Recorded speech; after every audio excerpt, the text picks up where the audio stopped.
Ashama harka fuunee daawwattootaa fi hordoftoota Aanolee Global Media waggaa afur booda kinootiin deebinee karaa viidiyooti wal agarree jirra. Ifaan ifatti face to face akkatti walitti haasa'uu baannus yeroo garagaraatitti darbee dhufaa turuun kiyyallee ni yaadatama. Haa ta'u garuu namooti hedduun akkana gaafattan akkana iyyafattan nan beeka. Garuu nama na caalaa dalagu, nama na caalaa dandeettii qabu, nama na caalaa oduu qindeessee oduu dhugaa fi dharaa adda baasee isiniif dhiyeessu gaazexeessaa ajaa'ibaa dandeettii waa hundaa qabuun isiniif dhiyeessuun kiyyas ni yaadatama. Gaazexeessaa kiyya wajjinis turtii yeroo dheeraa akka qabaatanii fi abna dheeraa akka isa wajji taasiftanis quban qaba.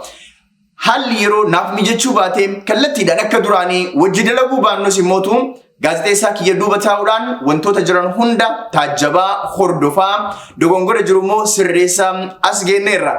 Arraka dhufnee fi gammachuu fi injifannoo guddaa tokko waliin kabajachuu fi egaa kam gara kabaja keenna guyyaa irraa gammachuu keenna isiniif ibsuun duratti waa tokko isinitti agarsiisuu barbaada. Isa kana Silver Creator Award YouTube irraa waggaa afuriif walakkaa dura argachuun keenna ni yaadatama. Gaafa Kaayiroo ture waggaa afuriif walakkaa ar'aa bara 2021 ji'a jahaffaa moo torbaffaa keessa qabatamatti guyyaa isaa adda baasuu baadhullee gaafa YouTubein Aanolee Global Media hordoftoota 100,000 subscribe 100,000 argatu YouTube irraa badhaasa kana walumaan fudhannee jechuudha. YouTubein badhaasa Silver Creator Award kana nuuf kennee jira jechuudha. Egaa sanii as amma deemnee kinootii torban kana mootu YouTubein kenna hordoftoota yookaan subscribera 100,000 ga'ee jira. Baga gammaddan baga walumaan gammanne. Egaa daawwattootaa fi hordoftoota kenna osoo isin nu gargaaruu baattanii osoo isin nu bira dhaabbachuu baattanii osoo isin YouTube kenna subscribe gochuu baattanii arra sadarkaa kana hin geenyu ture. Garuu galata keessaniin deeggarsa keessaniin gorsa keessaniin hamilee keessaniin AGM torban kanam subscriber isaa 100,000 irra ejjetee jira jechuudha. 100,000 irra miliyoona tokko galuudhaaf of duratti karoora bal'aa qabannee deemaa jirra jechuudha. Akkuma Silver Creator Award kana YouTube irraa fudhannetti of duratti mootu Golden Creator Award YouTube irraa fudhachuudhaaf jabaannee hojjetaa jirra jechuudha. Egaa daawwattootaa fi hordoftoota kenna xiyyeeffannoon kennamaa inni xiyyeeffannoon kenna waan biraati miti. Taateewwan Oromiyaa keessatti taatu, taateewwan Itoophiyaa keessatti taatu, akkasumas sadarkaa Afrikaatii fi idil addunyaatitti waan ta'u jala buunee hordofnee quba isin qabaachisuudha jechuudha. Hojiin kennamaa inni odeeffannoo gurra keessaniin gahuudha jechuudha. Namooti hedduun yeroo hin qabanii biyya bilbilanii waan gola Oromiyaa keessa jiru argachuudhaa fi dhageeffachuudhaa yeroon isaan hanqatu mala. Garuu AGM gaggabaabsee oduu dheerinni si daqiiqaa 10 hin caalle keessatti oduuwwan 5-7 gola Oromiyaa hunda keessaa sassaabee gurra keessaniin ga'a. Gaafa sabni kenna miidhamu saba kennaaf hamilee ta'aaf. Gaafa sabni kenna mootu injifannoo wayii galmeessu injifannoo san gurra isin buusaa jechuudha. Saba kennaa sagalee ta'a injifannoo argame cimsaa injifannoo caaluuf mootu kan hojjetu AGM gargaarsa keessaniin 100,000 galee jira jechuudha.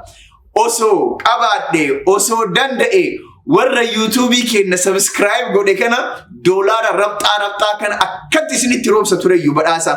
Because YouTube kenna namooti daawwatan lakkoofsi isaanii miliyoonotaan lakkaa'ama. Namni YouTube kenna laale lakkoofsi isaa miliyoonotaan lakkaa'amaa jechuudha. Namoota miliyoonotaan lakkaa'aman kan YouTube kenna daawwatan keessaa warri YouTube kenna subscribe godhe nama 100,000 jechuudha. Warrooti 100,000 kun osoo dandeenye doolaara dhiiroo fi mallaqa paawundii warqii garagaraa fa'aa isiniif dhiyeessina isiniif kennina turre. Garuu kennaa olii jaalala nuti onnee kenna keessaa isiniif kenninuudha. Isiniif dhangalaafnuudha jechuudha. Jaalala guddaa isiniif qabna. Isin jaalannaa, isin kabajnaa waan nu hordoftaniif YouTube kenna subscribe waan gootaniif kabaja guddaatu isiniin mala. Itti Sudaani hundi keessan warri Islaamaa Ramadaana soomaa akka jirtan warri Kiristaanaa mootu Kiristaanaa soomaa akka jirtan walumaan beeknaa jechuudha. Kanaaf warri Islaamatis warri Kiristaanatis soomaa jirtan kana keessatti AGM waggoota muraasa keessatti subscribe miliyoona tokko guutee Golden Award Creator akka YouTube irraa argatu akka nuuf kadhattan yaamicha kenna isiniif dhiyeessinaa jechuudha. Gama biraatiin immoo wanti askaluu kanaan eegaluudhaaf deemnu maayinni AGM akkuma beektan galii nama hin gaafatu miidiyaawwan hedduun yeroo baay'ee saba isaaniitirraa gargaarsa fudhataniitiin hojjetanii jechuudha. Miidiyaan tokko yoo xiqqaate miidiyaan tokko oduuwwan kana dalagee saba isaa biraan gahuudhaaf ji'atti yoo xiqqaate yoo akkaan xiqqaate miidiyaan xiqqaan irraa kira bajata haga $500 barbaada jechuudha. Haga $500 barbaada. Miidiyaawwan Oromoo mootu sponsoroota garagaraa waan hin qabnee fi deeggarsa hawaasaatiin bakka kana gaan. AGM deeggarsa hawaasaa hin barbaadu.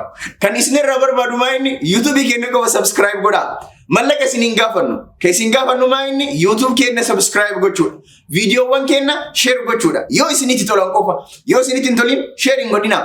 Maal barbaanne namooti biizinesa qabdan warri qabeenya qabdan biizinesa keessan san beeksifachuu yoo barbaaddan AGM paakeejiiwwan garagaraa qopheessee beeksisaalee keessan isinii beeksisuudhaaf gurra hawaasa biraan isinii gahuudhaaf beeksisa keessan hawaasa miliyoona hedduu biraan isinii gahuudhaaf sagantaawwan akkasii karoorfatee waan jiruufi kaffaltii xiqqaadhaan beeksisa isinii dalaynaa qabeenya keessan isinii beeksifnaa Produktiiwwan keessan isinii beeksifnaa gurra hawaasatiin isiniin gennaa warri beeksifachuu barbaadan karaa Facebook keenya gubbaa galtanii lakkoofsa achi gubbaa jiruuf email achi gubbaa jiruun akka nu qunnamtan yookaan lakkoofsa baayoo irra isinii kaa'u kanaan email baayoo irra isinii kaa'u kanaan akka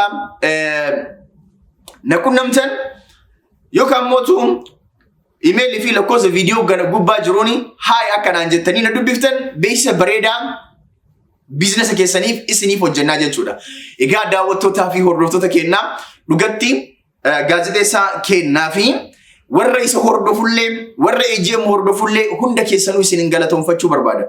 Keessumaayyuu hawaasa keenyaa biyya jirtan Itoophiyaa irraa daawwattoonni keenya lakkoofsaan guddaadha. Itti aansuudhaan biyyoota Arabaatii, itti aansuudhaan Ameerikaa, Kanaadaa fi Awurooppaadha. Akkasuma kaachirraa fi mootu biyyoota biraatii jechuudha. Warri suduudhaan osoo adda hin kutini madda odeeffannoo dhugaati jettanii nu hordoftan galatooma odeeffannoowwan dhugaa isin biraan gahuudhaaf jabaannee hojjennaa. Ammallee irra deebi'ee warri YouTube keenya subscribe gochuudhaan wanni isin dhabdan hin jiru garuu nuuf himmootu hamileedha. Odeeffannoo kana jabaannee akka gara keessan geessinuuf nu gargaara waan ta'eef osoo qabaannee osoo dandeenyee hunda keessanii $100,000 hulaa keessan dura isiniif kenna tureeyyu. Garuu ka $1 caalu jaalala onnee keenya keessaa qabdanii isin jaalannaa nu jiraadhaa. Ammallee YouTube keenya subscribe godhaa.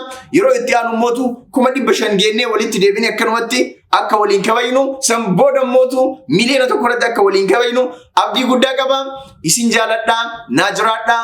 Tolchaa Hussein Maddaa Kanaadaa Ontaariyoo irraa.